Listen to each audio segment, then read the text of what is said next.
Hello hello. आप सभी लोगों का स्वागत है आज इसकी वीडियो में जो हम लोग कर रहे हैं यूपीपीसीएस के एलटी ग्रेड एंड जीआईसी के एग्जाम की तैयारी के लिए पॉलिटिकल साइंस सब्जेक्ट से। तो उसमें हम लोग कर रहे हैं most important PYQ plus MCQ जो होंगे श्योर शॉर्ट आपके एग्जाम में आएंगे क्वेश्चंस। और अगर डायरेक्टली नहीं तो इनडायरेक्टली मिलेंगे आपको, क्योंकि हमने यहाँ पे आपको एक्सप्लेनेशन इतना अच्छे से ऐड किया है और आपको हम बताएंगे क्वेश्चंस कैसे कैसे पूछे जा सकते हैं एग्जाम में। तो इस वीडियो का पूरा देखें और जो भी आपका फीडबैक हो या कमेंट बताना आप जरूर। और अगर आपको तो अच्छी लगे वीडियो तो अपने दोस्तों के साथ भी शेयर करना। उससे पहले अगर आप पहली बार आए हैं तो चैनल को सब्सक्राइब कर लें। पॉलिटिकल साइंस की सारी रिलेटेड जितनी भी जानकारी है उस चैनल पे आपको अवेलेबल हो जाती है। यूजीसी नेट की आप तैयारी कर रहे हो, टीजीटी पीजीटी असिस्टेंट प्रोफेसर या किसी भी पॉलिटिकल साइंस से रिलेटेड कोई एग्जाम होगा तो आपके क्वेश्चन इस चैनल पर आपको मिल जाएंगे। इसके साथ में जो भी हमारी वीडियोज़ होती हैं उनकी पीडीएफ्स या एनोटेशन पीडीएफ्स होती हैं या फिर आपको जो भी शॉर्ट नोट्स होते हैं वो आपको अवेलेबल हो जाते हैं हमारे टेलीग्राम चैनल पॉलिटिकल मंत्रा पे। आप उसको भी ज्वाइन कर सकते हैं और उसका डिस्क्रिप्शन में आपको लिंक मिल जाएगा। तो स्टार्ट करते हैं पहले क्वेश्चन के साथ में। आपको बाइलिंगुअल क्वेश्चन मिलेगा और प्रॉपर आपको एक्सप्लेनेशन मिलेगी और क्वेश्चन कैसे पूछा सकता है वो भी आपको मैं बताऊंगा इस वीडियो में। तो वीडियो को स्टार्ट में और आप क्वेश्चन को सॉल्व भी कर सकते हैं हमारे साथ वीडियो को। तो जैसे कि पहला क्वेश्चन आपकी स्क्रीन में है कि which of the following articles of the UN charter provide for composition of the security council. यानी ये पूछ रहा है कि जो हमारा यूएन है, यूएन के अंदर जो सिक्योरिटी काउंसिल बनता है वो किस आर्टिकल के थ्रू बनता है। तो ये आपको बताना है। तो आर्टिकल होगा इसका सी, यानी कि आर्टिकल नंबर 23। अब इसके बारे में थोड़ा समझ लीजिए। जो आर्टिकल है, आर्टिकल कई सारे आपके हैं जैसे 49 50, मतलब मोस्ट इंपॉर्टेंट होता है कि इतना डीप में नहीं पूछेगा क्वेश्चन। बट आप फिर भी आप याद कर लीजिए कि जब, क्योंकि हम लोग यूएनएससी जिसे हम लोग कहते हैं यूनाइटेड नेशन सिक्योरिटी काउंसिल की चर्चा सुनते रहते हैं, हो सकता है कि उससे आपसे क्वेश्चन पूछ दे। तो आप इसको याद कर लीजिए। आर्टिकल 23 यूएनएससी का चार्टर बताता है इस चीज़ के लिए। अब थोड़ा समझ लेते हैं यूएनएससी का चार्टर क्या कहता है। संयुक्त राष्ट्र जो चार्टर है उसमें आर्टिकल 23 सिक्योरिटी काउंसिल की संरचना को परिभाषित करता है। इसके प्रावधान क्या क्या हैं, जैसे हम लोग जानते हैं कि उसमें P5 कंट्री आती हैं, परमानेंट 5 कंट्रीज़ के बारे में बताया जाता है और 10 अस्थायी कंट्रीज़ होती हैं। टोटल 15 मेंबर होते हैं इसके अंदर। P5 यानी परमानेंट मेंबर कहते हैं जिनमें चीन गणराज्य, जिसे हम कहते हैं PRC, People's Republic of China. उसका बाद फ्रांस है आपका, रूस का संघ यानी जिसे हम यूएसएसआर था पहले, जब डिसइंटीग्रेशन हो गया यूएसएसआर का तो उसके बाद आ गया आपके रूस, यूके आपका और यूएसए आपके। तो 5 आपको ये कंट्रीज याद रखनी है। उसके साथ में आपको 10 कंट्री जो हर समय बदलती रहती हैं वो आपको पता होनी चाहिए करंट सिचुएशन के हिसाब से। अब आता है एक आप आर्टिकल 23 पढ़ेंगे, United nation declaration of human right के बारे में, यूएनएचआर, जिसमें आपके 30 आर्टिकल हैं जो 10 दिसंबर को हम लोग मनाते हैं 1948 को मानवाधिकार दिवस। उसी की जो सार्वभौमिक घोषणा हुई थी उसके में आर्टिकल 23 है, तो उसको भी आपको समझना चाहिए। बाई चांस आपसे क्वेश्चन पूछ दे तो आर्टिकल 23 श्रमिकों के अधिकार से संबंधित होता है। आर्टिकल 23 वहाँ पे काम करने का अधिकार और काम करने की न्याय संगत और अनुकूल स्थितियाँ प्रोवाइड कराना। काम का अधिकार, आर्टिकल 23 कहता है कि काम का अधिकार होना चाहिए सभी को काम करने, रोजगार के स्वतंत्र चुनाव का, काम की न्याय संगत और अनुकूल स्थितियों का, बेरोजगारी संरक्षण का अधिकार होना चाहिए, समान कार्य के लिए समान वेतन मिलना चाहिए, इक्वल फेवर इक्वल वर्क, सभी को बिना किसी भेदभाव के समान कार्य के लिए समान वेतन, जस्ट रिम्यूनेशन मतलब न्याय संगत पारिश्रमिक, जो आपका वेतन मिले या चीज़ें मिले वो सही हो, मतलब इसे कहते हैं मानव गरिमा की योग्य अस्तित्व सुनिश्चित करने वाला न्याय संगत और अनुकूलन पारिश्रमिक, यानी कि जो आपको सैलरी मिले वो एक सही अनुपात में मिले। ऐसा भी नहीं कि आपसे काम बहुत ज़्यादा कराया जा रहा है, सैलरी कम दी जा रही। तो इसके लिए भी आपके पास राइट दिया गया है और right to form trade union, यानी ट्रेड यूनियन का भी आपको अधिकार दिया गया है। तो आर्टिकल 23 याद रखिए। अगर चार्टर से पूछेगा यूएन के तो आपसे बताना है सिक्योरिटी काउंसिल का, और यूडीएचआर से पूछे यानी United nation declaration of human right के बारे में पूछे तो उसको बताना है आपकी काम करने का अधिकार है, श्रमिकों का अधिकार है। तो आपकी दो चीज़ क्लियर हो गई इससे। उसका नेक्स्ट क्वेश्चन आता है land boundary agreement was signed with Bangladesh in which of the following years. अब आप जानते हैं कि ये क्वेश्चन आपसे डेट पूछ रहा है बट आपको पता होना चाहिए आर्टिकल कौन सा हुआ था कौन सा नहीं हुआ, तो ये आपको बहुत अच्छे से पता होना चाहिए।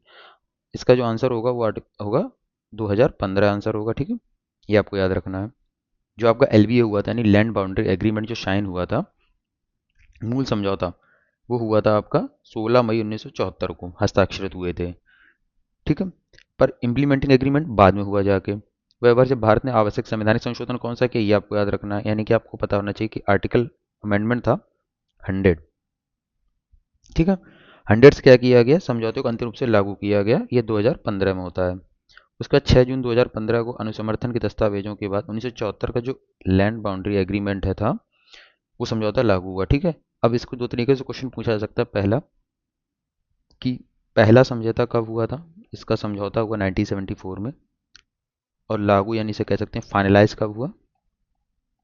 2015 में 100 कॉन्स्टिट्यूशन अमेंडमेंट के साथ में। ठीक है, इस तरीके से आपसे क्वेश्चन पूछा सकता है, दोनों क्वेश्चन एक साथ भी आ सकते हैं, स्टेटमेंट वाइज पूछ सकता है, तो आपको पता होना चाहिए। ये चीज़ क्लियर हो गई आपकी? उसके बाद में अगला क्वेश्चन है कि during which of the following event was the government of India launching Vande Bharat mission. अगर आपने लॉकडाउन के समय सुना होगा इस वंदे भारत मिशन के बारे में, which brought back a number of Indians को, तो किसके लिए था? तो आपको पता होना चाहिए कोविड वेव्स में स्टार्ट किया गया था वंदे भारत मिशन। ठीक है, जो वंदे भारत मिशन है मई 2020 में स्टार्ट किया गया था। रीज़न था जो इंडिया से बाहर लोग फंस गए थे जिनको वापस लाना था, उनके लिए था। कोविड-19 महामारी के कारण विभिन्न देशों से लगाए गए यात्रा प्रतिबंधों उड़ानों के उल्लंघन के कारण विदेशों में फंसे भारतीय नागरिकों को वापस लाने के लिए शुरू किया गया था। यह किसी देश द्वारा किए गए सबसे बड़े नागरिक निकासी अभियानों में से एक था। ठीक है, तो वंदे भारत मिशन किससे रिलेटेड है? कोविड लहर यानी कोविड वेव से। कोई क्वेश्चन पुराना या नया नहीं होता, बट अब देखिए 2020 का क्वेश्चन पूछा गया कहीं ना किसी एग्जाम में, तो मैंने वही लिए हैं क्वेश्चन जो आपके दोबारा रिपीट भी हो सकते हैं। जैसे एक पूछा है कि बुक्स आपसे बहुत पूछता है डायरेक्टली कोटेड करके, कि जैसे एक पूछा आपसे history of the French social movement from 1789 to the present, ये बुक किसके द्वारा लिखी गई है, ये आपको बताना है। और एक चीज़ आपको पता होनी चाहिए, जो इस बुक में जिन्होंने लिखी है, लॉरेंस वॉन स्टीन ने लिखी है ये बुक, और यहीं से शब्द आता है आपका सोशल मूवमेंट का। जो हम लोग सोशल मूवमेंट पढ़ते हैं, जो शब्दावली है जैसे हम लोग सोशल मूवमेंट, वो यहीं से आया है। History of the French social movement 1789 to the present, और लॉरेंस वॉन स्टीन को आपको याद रखना है।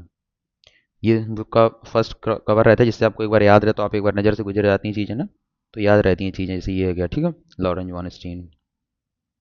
उसके बाद फिर एक से बुक आपसे पूछी था थ्योरी ऑफ कलेक्टिव बिहेवियर, पुस्तक जो लिखी गई किसने लिखी? तो आपसे मैंने बुक, देखिए इसमें बताने लगे था कुछ खास नहीं होता, इसलिए मैं थोड़ा वीडियो हो सकता है आपको फास्ट लगे।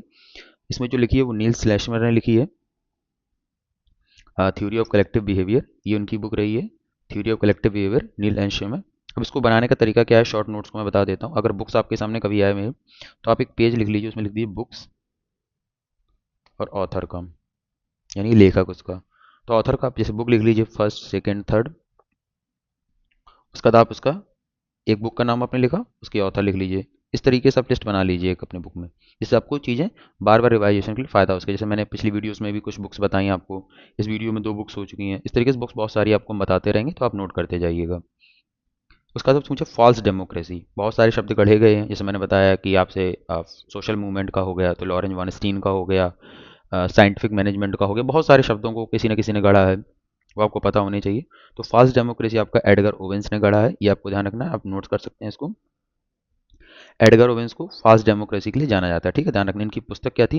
The future of freedom in world developing world के 1987, और जकारिया को इलिबरल डेमोक्रेसी के लिए जाना जाता है। तो दो आपके सामने शब्द आए, यानी कि आप ध्यान रखना इसको समझ लीजिए लिबरल डेमोक्रेसी को, जिसका अर्थ है चुनाव तो है लेकिन संवैधानिक उदारवाद और व्यक्तिगत अधिकारों का अभाव पाया जाता है। यानी लिबरल मतलब डेमोक्रेसी तो है पर इलिबरल है, जो चीज़ें होनी चाहिए डेमोक्रेसी वो नहीं है।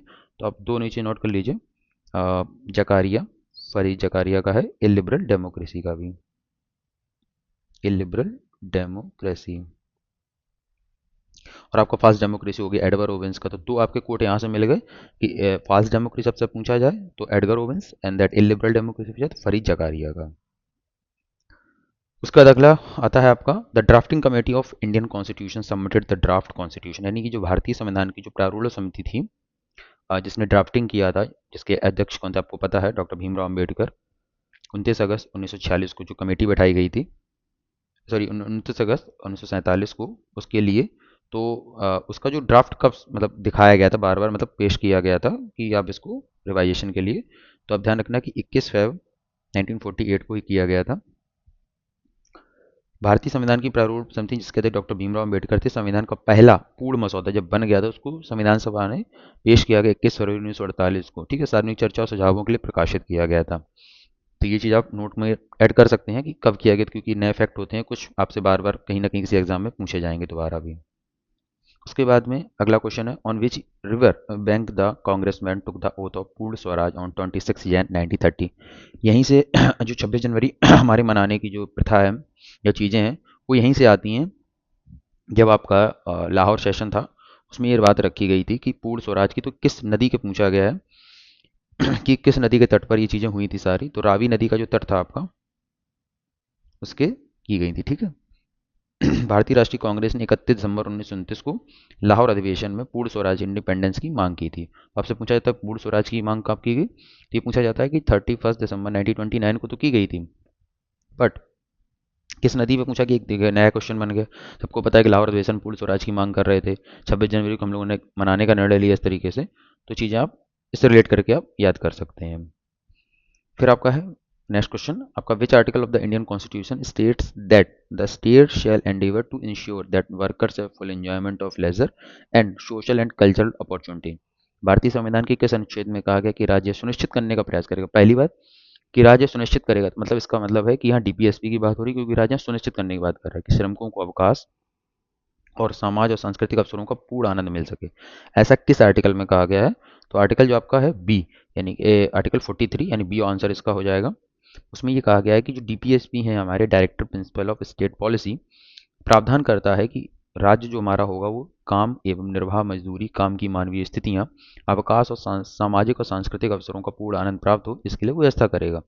ऐसा इसलिए क्योंकि हमारे यहाँ आर्टिकल जैसे 40 का हम लोग बता देते हैं ग्राम पंचायतों गठन की बात करता है, 41 में भी आपका काम की बात की गई, 44 में आपकी समान नागरिक संहिता की बात की गई है। मैं लिख देता हूँ कुछ आर्टिकल जो आपसे शायद पूछे जाएं, क्योंकि ये उत्तराखंड ने उसको लागू किया है, यूसीसी यूनिफॉर्म सिविल कोड, और गोवा में पहले ही से लागू था, ये आपको पता होना चाहिए, और उत्तराखंड ने इसे लागू कर दिया है, पहला राज्य बना, ठीक है दूसरा राज्य, बट अगर देखा जाए तो इस तरीके से उत्तराखंड भी होगा यूसीसी में। 40 था जो आपका वो ग्राम पंचायत से संबंधित है, जिसमें कहते हैं ग्राम पंचायत का गठन का प्रयास करेगा राज्य, बट उसके लिए हमारे यहाँ 73वां 74वां संविधान संशोधन हो गए। 73वां संविधान संशोधन जो आपका ग्राम पंचायतों से संबंधित है, यानी कि उसके बाद और कौन कौन से आर्टिकल जो आपको 41 तो आपको 43 आपको अच्छे से याद रखना, क्योंकि ये क्वेश्चन ऐसे होते हैं जो इसलिए पूछे जाते हैं क्योंकि ये रिलेट करते हैं डेली लाइफ से। ये नहीं पूछेगा कि कोई योजना आई कि नहीं आई, योजना के पीछे का बैकग्राउंड कहाँ है उससे आपको पूछ सकता है, ये चीज़ आपको याद रखनी है। अब हम लोग बात करते हैं कि क्या लिखा गया है ओरिजिनली संविधान में, उसकी लैंग्वेज को आपको पता होना चाहिए। लैंग्वेज लिखी गई है 43 में living wages etc for workers के लिए लिखा है, द स्टेट सेल एंडेवर, देखिए वही लैंग्वेज लिखी है जो पेयर एक्ट में है, यानी कि इसे कहते हैं संविधान का, मैंने कई अपनी वीडियो में बताया कि हम मैं यूज़ करता हूँ वो बेयर एक्ट का उपयोग करता हूँ। संविधान का जो ओरिजिनल मूल प्रति है उसमें जो चीज़ लैंग्वेज लिखी होती है वही मान्य होगी, ठीक है।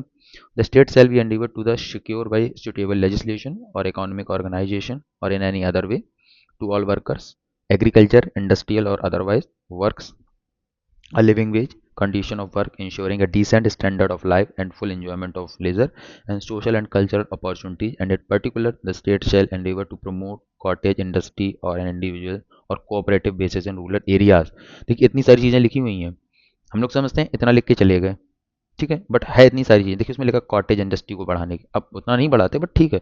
कोऑपरेटिव के लिए हमारे यहाँ 43 भी, कॉन्स्टिट्यूशन हुआ 97, जिसे कहते हैं सहकारी समितियों के लिए 97 कॉन्स्टिट्यूशन 2011 में होता है, उससे 43 भी ऐड किया गया।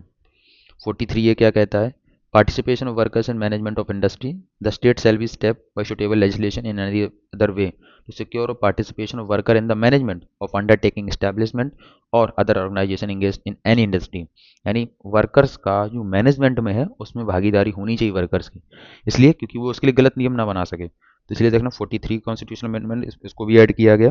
देखिए और 42 क्या कहता है, provision for just and human condition of work and maternity relief भी मिलनी चाहिए, मानव नियोजित दशाओं की उपलब्धता कराना, और मैटरनिटी लीव मतलब मातृत्व की जो समस्या वो रहती है अधिकतर वो देना। The state shall be make provision for securing just and human condition of work and maternity leave मिलना चाहिए। तो 42 आपको पता होना चाहिए, याद हो गया इससे। 43 मैंने आपको बता दिया, 40 भी मैंने बता दिया, 43 ए बता दिया, 43 बी बता दिया। 43 बी इज द सहकारी समिति, कोऑपरेटिव सोसाइटी। ये रहा आपका हिंदी वर्जन, जिसे आप पढ़ सकें। मैं 43 को हाईलाइट किया देता हूँ, ये रहा आपका जो मैंने बताया था आपको, ठीक है, ये रहेगा आपका। तो इसको एक बार जरूर पढ़ लीजिएगा वीडियो पॉज करके, क्योंकि बहुत डीपली इंफॉर्मेशन मैं इतनी करेक्ट लेके लाता हूँ जितना आपका एग्जाम में दोबारा पूछ सके। नेक्स्ट क्वेश्चन आपका है, the directive principle of state policy of the Indian constitution are borrowed from the constitution of, किस संविधान से हम लोगों ने राजनीति नीति सिद्धांत को लिया है, ये आपको बताना है। तो constitution of Republic of Ireland के यहाँ से लिया हम लोगों ने, आयरलैंड गणराज्य के संविधान से हम लोगों ने डीपीएसपी को लिया है। ठीक है, ये आपको याद रखना है। वीडियो आती रहेगी तो आपको डिटेल्स और मिलती रहेंगी, और अगर आप वीडियो को अच्छा लग रहा है तो अपने दोस्तों के साथ भी शेयर करें, तो थोड़ा सा लोगों को भी फ़ायदा मिल सके इस वीडियो का। ठीक है, और एक प्यारा सा कमेंट अपना करना कि आपको वीडियो कैसी लग रही है और किस तरीके से क्वेश्चन आपको और अच्छे चाहिए, तो और कमेंट सेक्शन में आप बता सकते हैं। Under which constitutional amendment act Sikkim was incorporated as a full fledge state of the union of India. अब पूछ रहा है कि भारत संघ के एक पूर्ण राज्य के रूप में कब इसको मतलब शामिल किया गया। तो आप याद रखिएगा 36 कॉन्स्टिट्यूशनल अमेंडमेंट आपका जो था उसे पूर्ण बना दिया गया। 35वां भी है, पर 35 किसके लिए ये आप जान लीजिए। 35 इसको सह राज्य का दर्जा दिया गया था। ठीक है, बट इसको खत्म करके तो 36 इसको कंप्लीट कर लिया गया। 35वां संविधान संशोधन और 36वां दोनों आपको याद रखने, क्योंकि दोनों ही हुए थे। तो 35वां संविधान संशोधन क्या कहता है, सिक्किम को पूर्ण राज्य का दर्जा नहीं दिया गया बल्कि इसे एसोसिएट स्टेट का दर्जा दिया गया था। इसमें एक नया अनुच्छेद भी जोड़ा गया था, 2A, और 10 शेड्यूल जोड़ी गई थी जो सिक्किम के विशेष दर्जे से संबंधित थी। बट जैसे ही 36 हुआ तो 2A खत्म हुआ और 10 शेड्यूल खत्म हो गई। इसने सिक्किम को भारतीय संघ का पूर्ण राज्य दर्जा दे दिया 1975 में। 2A 10वीं अनुसूची समाप्त कर दी। ठीक है, इस संविधान की पहली अनुसूची में संशोधन करके सिक्किम को भारतीय राज्यों की सूची में शामिल किया और एक नया अनुच्छेद जोड़ा गया 371F, जो सिक्किम के लिए विशेष प्रावधान करता है। तो आपसे 2-3 क्वेश्चन कैसे बन सकते हैं, आइए समझते हैं इसको। पहले पूछेगा 35 किसके लिए था, तो एसोसिएट स्टेट के लिए। मैं इसमें थोड़ा सा लिख देता हूँ। फर्स्ट क्वेश्चन ऐसे पूछेगा एसोसिएट स्टेट वाला। ये भी पूछ सकता है कि 10 शेड्यूल पहले किसके लिए बनी थी, तो ये भी आपसे पूछ सकता है। 10 शेड्यूल करंटली दल बदल कानून के लिए है। डेट पूछ सकता है, तो 35 इन 1974 year, and the 1975 36 constitutional amendment. उसके बाद में 371F किसके लिए है, ये भी पूछ सकता है, तो ये आपका सिक्किम के संबंधित है। तो ये चीज़ें बहुत सारी मैंने एक स्लाइड में आपको दे दी, जिससे आपने नोट्स में ऐड कर लीजिए। ये क्वेश्चन इस तरीके से बन सकते हैं। अगला है, from which country the Indian constitution adopted the principle of parliamentary supremacy. भारतीय संविधान ने संसदीय सर्वोच्चता का सिद्धांत किस देश से लिया है, अमेरिका, फ्रेंच, इंग्लैंड या आयरलैंड। तो हम लोग जानते हैं इसको इंग्लैंड से हम लोगों ने लिया है संसदीय सर्वोच्चता का सिद्धांत। ठीक है, और न्यायपालिका हम लोगों ने अमेरिका से ली है, और हम लोगों ने आयरलैंड की पहले ही बात कर ली है। ठीक है, डीपीएसपी के लिए। Which of the following articles was not in the original draft of the constitution. इसमें सबको बताना है कि कौन सा अनुच्छेद संविधान के मूल मसौदे में नहीं था। Article 15(2), article 51A, article 39, article 29। तो आप जानते हैं कि आर्टिकल 51A मूल कर्तव्य जो हमारे थे वो नहीं थे, उसको सरदार सवाड़ सिंह समिति की सिफारिश पर उसको जोड़ा गया। ठीक है, ये आपको याद रखना है। 42वें संविधान संशोधन 1976 के द्वारा उसको ऐड किया गया, स्वर्ण सिंह समिति थी। ठीक है, और 10 थे उस समय जब जोड़े गए थे, इस समय के अकॉर्डिंग तो 10 थे, ये आपको याद रखना है। फिर आपका एक कर्तव्य और जोड़ा गया, यानी टोटल 11 हो गए। 86वें संविधान संशोधन 2002 द्वारा एक मूल कर्तव्य और जोड़ा गया है। ये पहले ध्यान रखना है, ये आप न्यायालय में जाके आप परिवर्तन ही नहीं कर सकते, मतलब इनको आप लागू नहीं करवा सकते। ठीक है, ये राज्य के ऊपर डिपेंड करेगा और हम लोगों के ऊपर डिपेंड करेगा कि ऐसे कॉपरेट रूप में इसको काम किया जाए। तो आपको 2-3 चीज़ समझ में आई अभी तक की वीडियो में कि आपको क्वेश्चंस को डील करने के लिए आपको देखिए, हो सकता है ऑप्शन मैंने ना इतने अंदर को लिया, पर आप पता एक्सप्लेनेशन मैंने पार्ट इतना ऐड कर दिया है कि आप स्वर्ण सिंह कमेटी को जान लीजिए। एक भी आप याद रखना बात को, स्वर्ण सिंह कमेटी ने 8 दी थी सिफारिश, लागू 10 हुई, और टोटल आज की डेट में 11 है। ये चीज़ आपको याद रखनी है। मूल कर्तव्य आपके सामने, जैसा 51 का जैसे लिखा जाता है, जब हिंदी में लिखा जाएगा का खा गा के हिसाब से लिखा जाएगा, और जब इंग्लिश में लिखा जाएगा तो ABCD के हिसाब से लिखा जाएगा। ठीक है, तो भारत के प्रत्येक नागरिक का कर्तव्य क्या होगा, संविधान का पालन करे और उसके आदर्शों, संस्थाओं, राष्ट्रध्वज और राष्ट्रगान का आदर करे। खा यानी कि 51B, स्वतंत्रता के लिए हमारे राष्ट्रीय आंदोलन को प्रेरित करने वाले उच्च आदर्शों को हृदय में संजोए रखे, उनका पालन करे। गा, भारत की प्रभुता, एकता और अखंडता की रक्षा करे, उसे अक्षुण्ण रखे। घा, देश की रक्षा करे, आह्वान किए जाने पर राष्ट्रीय सेवा करे।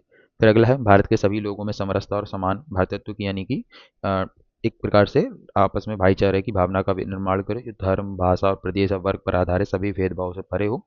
ऐसी प्रथाओं का त्याग करे जो स्त्रियों के सम्मान के विरुद्ध हो।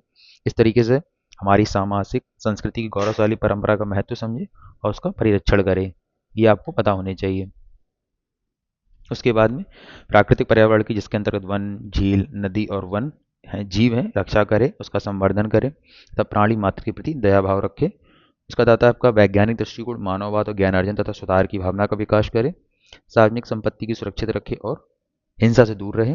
व्यक्तिगत और सामूहिक गतिविधियों के सभी क्षेत्रों में उत्कर्ष की ओर बढ़ने का प्रयास करे, जिससे राष्ट्र निरंतर बढ़ते हुए प्रयत्न और उपलब्धियों की नई ऊंचाई छू ले। जो लास्ट में जोड़ा गया ये वाला है, यदि माता पिता एक संरक्षक हैं 6 वर्ष से 14 वर्ष तक के आयु वाले अपने यथास्थिति बालक या प्रतिपाल्य के लिए शिक्षा के अवसर प्रदान करेगा। तो 6 से 14 साल तक के लिए लगाया गया। ये भी पूछ सकता है आपसे कि जो 86 नंबर का कॉन्स्टिट्यूशन अमेंडमेंट 2002 हुआ था उसमें एज कितनी रखी गई, तो 6 से 14 साल तक की। ठीक है, उसका अब देखा, इतना एक्सप्लेनेशन आपको पता होना चाहिए। एक और ये मैंने जितने भी स्क्रीनशॉट्स आपको मिलेंगे ये सारे बेरेक्ट से ही लिए गए हैं। In which year of the 7th amendment act which passed, तो 7वां संशोधन कब पारित हुआ था, तो 1956 में पारित हुआ था। ठीक है, जो आपका संविधान संशोधन आया था वो 7th नंबर का, वो था आपका राज्य पुनर्गठन अधिनियम के बाद आया था। स्टेट रीऑर्गेनाइजेशन कमीशन एक्ट बना था 1956 में। हुआ ये था कि जो हमारे इससे पहले जो राज्य था वो A B C D की कैटेगरी में डिवाइडेड थे। ए में थे, कुछ बी में थे, कुछ सी में थे, कुछ डी में थे। जब ये कमीशन आ गया तो इसने 14/6 केंद्र शासित प्रदेश का निर्माण हुआ इसके बाद में, 7th के बाद में। ठीक है, साझा उच्च न्यायालय की बात की तो आपसे क्वेश्चन पूछा जाता है कि 2 या 2 से अधिक राज्यों के लिए एक सामान्य उच्च न्यायालय की स्थापना का प्रावधान किया गया, किस संविधान संशोधन से किया गया, तो आपका जो होता है आंसर वो होता है 7th नंबर से। ठीक है, ये आपको याद रखना है। उसके साथ में आपको याद रखना है कि इससे पहले भाग ABCD थे तो किसके द्वारा रिमूव किए गए, तो 7वां संविधान संशोधन 1956 के द्वारा अलग किए गए। ठीक है, तो ये आपके कवर हो गए इस क्वेश्चन से। नेक्स्ट क्वेश्चन है, the regional election commissioner is appointed by the, क्षेत्रीय चुनाव आयुक्त किसके द्वारा नियुक्त किया जाता है। आपके पास 4 ऑप्शन है, the president of India, the vice president of India, the prime minister of India, the governor of state. तो क्षेत्रीय चुनाव आयुक्त तो आपका जो नियुक्त किया जाता है the president of India, Bharat के राष्ट्रपति के द्वारा नियुक्त किया जाता है। आर्टिकल कौन सा काम उसमें करता है, आर्टिकल 3244। ठीक है, सब क्लॉज में 4 है, जिसके रीजनल इलेक्शन कमिश्नर की नियुक्ति भारत के राष्ट्रपति के द्वारा की जाती है। तो इसको समझ लेते हैं थोड़ा सा। देखिए, एक तो हो जाते हैं जो हम लोग चुनाव आयोग सुनते रहते हैं, स्टेट के लिए भी होते हैं कुछ। तो राष्ट्रपति चीफ इलेक्शन कमिश्नर से परामर्श करके क्षेत्रीय चुनाव आयुक्त की नियुक्ति करते हैं। इसका काम क्या होता है, राष्ट्रपति द्वारा मुख्य चुनाव आयुक्त को उसके कार्यों में सहायता करने के लिए आवश्यक समझे जाने पर इसको नियुक्त किया जाता है। अब देखते हैं इसको कहाँ दिया गया। देखिए, अब पता तो होना चाहिए, मैंने 3244 बोल दिया। देखिए, यहाँ लिखा है 324, यानी कि आपका भाग 15 तो हो गया आपका चुनाव आयोग। ठीक है, निर्वाचन है, समझ में आ गया। 324 हम लोग पढ़ते हैं निर्वाचनों का अधिक्षण, निर्देशन और नियंत्रण का निर्वाचन आयोग में निहित होना।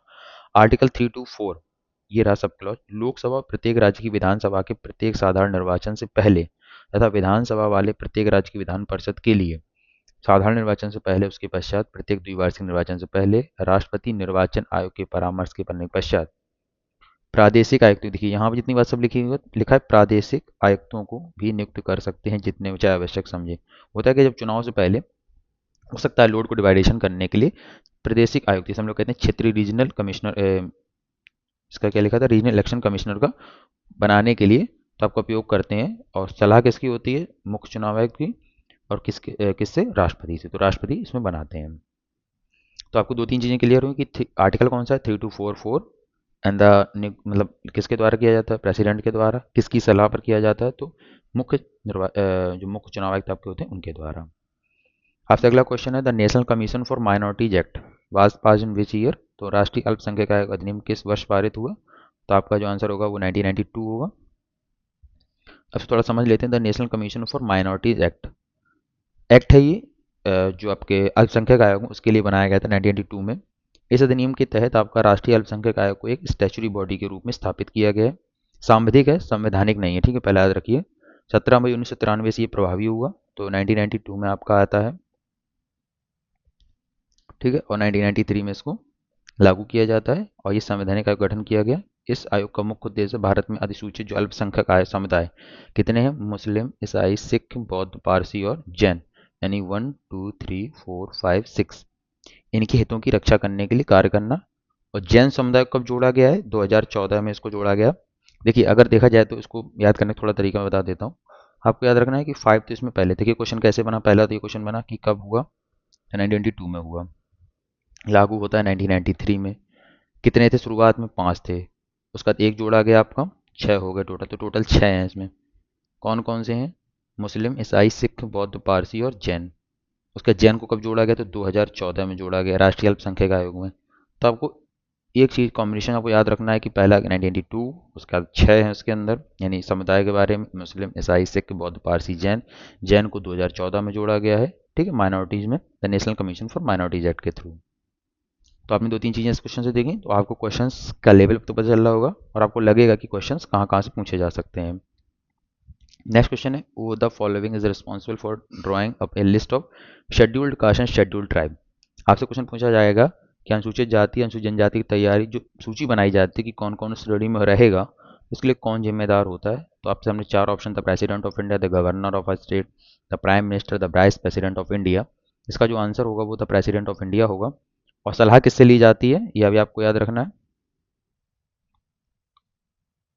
ये सलाह ली जाती है उस राज्य के राज्यपाल से कि कौन कौन है, ठीक है।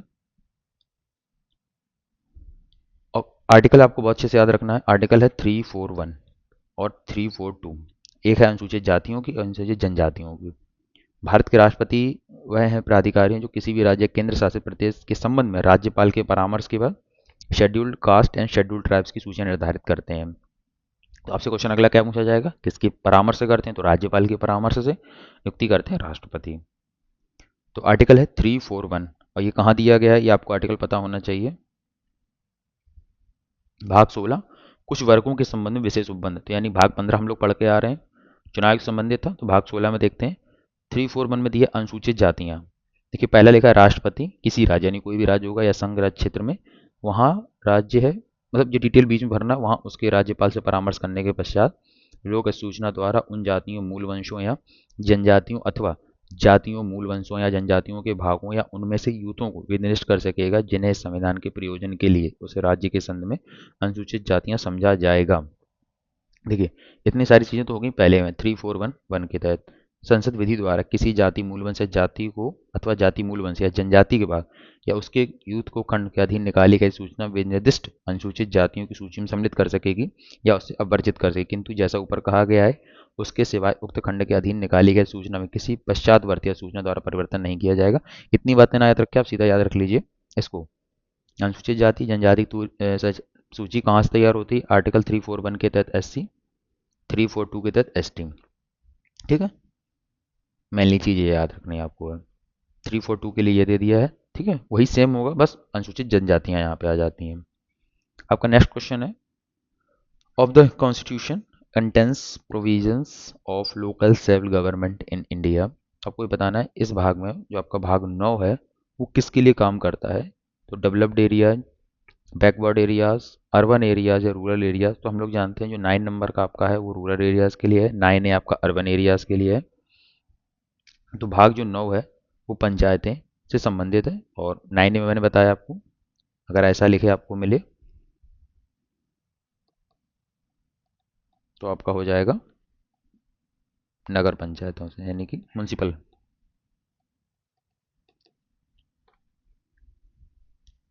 73वां संविधान संशोधन 1992 द्वारा जोड़ा गया था। Panchayat rural local self government से संबंधित है और आपका 9 है तो म्यूनसिपैलिटी से, अर्बन लोकल सेल्फ गवर्नमेंट से संबंधित है। इसमें हम लोग कमेटीज को जानते हैं, बलवंत राय कहता committee, Ashok Mehta committee, GV K Rao, PK Thungon committee, LM Singhvi committee. Constitution amendment आपको मैंने बता ही दिया 73वें 74वें संविधान संशोधन से। अगर DPSP की बात करी जाए तो आर्टिकल संविधान में कहाँ है, आर्टिकल 40 में इसका निर्देश दिए गए हैं, ठीक है। इतनी सारी चीज़ें आपको एक क्वेश्चन से आपको पता चल जाएंगी। आपका क्वेश्चन है विच article of the Indian constitution makes provision for the finance commission for the local self government. अब ये क्वेश्चन आपसे हम लोगों ने पहली वीडियो में चर्चा की आर्टिकल 280 के जरिए, जिसमें वित्त आयोग का गठन किया जाता है संवैधानिक संस्था के थ्रू में। अब इसमें पूछ रहा है कि आपका जो राज्य के लिए वित्त आयोग का गठन किस प्रावधान से किया जाता है। तो आर्टिकल 243I यानी 243 के अंदर ये सारे आर्टिकल्स दिए गए हैं।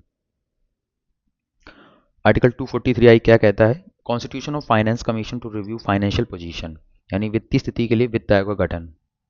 क्या लिखा है, वित्त आयोग का गठन। क्या लिखा है इसमें, राज्य का राज्यपाल 73वें संविधान संशोधन के प्रारंभ से 1 वर्ष के भीतर, अब जब इसमें किया गया था तो 1 वर्ष के भीतर यथाशीघ्र और तत्पश्चात प्रत्येक 5वें वर्ष की समाप्ति पर वित्त आयोग का गठन करेगा, जो पंचायतों की वित्तीय स्थिति का पूर्वावलोकन करेगा, यानी जितने कर होंगे, शुल्क होंगे, पथकर और फीसों के ऐसे शुद्ध अगमों के राज्य और पंचायतों के बीच इस विभाग के अधीन विभाजित किए जाएं, वितरण को और सभी स्तरों पर पंचायतों के बीच ऐसे आगामों के लिए तत्संबंधी भाग के आवंटन किए जाए। थोड़ी क्लिष्ट लैंग्वेज होती है संविधान का, आपको पता है, तो संविधान की लैंग्वेज है ये, मैंने आपको सिंपल बता दिया। आपको याद करना है कि विच आर्टिकल, किस आर्टिकल में फाइनेंस कमीशन का रोल दिया गया है, इन द स्टेट एंड 243 आई के थ्रू। ठीक इस तरीके से क्वेश्चन आपसे दोबारा पूछ सकता है, तो आपको तैयार रहना है इन क्वेश्चनों के लिए। ऐसे अब आपके सामने क्वेश्चन आया, how many members are elected by the voters in the first Lok Sabha election. ये क्वेश्चन आपको लग सकता है ईजी हो, बहुत लोगों के लिए नहीं होगा, नई बार होगा, बट इस क्वेश्चन से आपको ये पता चलेगा कि एनसीईआरटी कितनी वैल्यू है। मैंने बहुत सारे इसमें क्वेश्चन डिस्कस किए, आपको लग सकता है कि किसी गाइड में मिल जाएंगे, किसी वेबसाइट में मिल जाएंगे, बट अगर ओरिजिनली देखा जाए जहाँ से रेफरेंस लाया जाता है, जहाँ से ये क्वेश्चन बनते हैं, एनसीईआरटी हमारे 6 से लेकर 12 तक की या 9 10th 11 12th की मान के चलिए आप, मिनिमम तो मैंडेटरी हो जाती है। उसके साथ में रेफरेंस जैसे बेयर एक्ट मैंने यूज़ किया है, और अब वेबसाइट भी आप यूज़ कर सकते हैं जो ऑफिशियल हैं, यानी कि जो किसी मिनिस्ट्री की हैं, एक्सटर्नल अफेयर्स की हो गई, आपकी पीआईबी हो गया यानी प्रेस इन्फॉर्मेशन ब्यूरो हो गई, तो उन वेबसाइट पर अगर आप जाएंगे तो ये डेटा आपको बहुत एक्यूरेट मिलेगा। जैसे ये क्वेश्चन पूछा, how many members were elected किए गए थे, तो आपको इस पता होना चाहिए 489 मेंबर किए गए थे। अब कहेंगे कैसे, तो देखते हैं कहाँ इसका सोर्स मिलेगा आपको।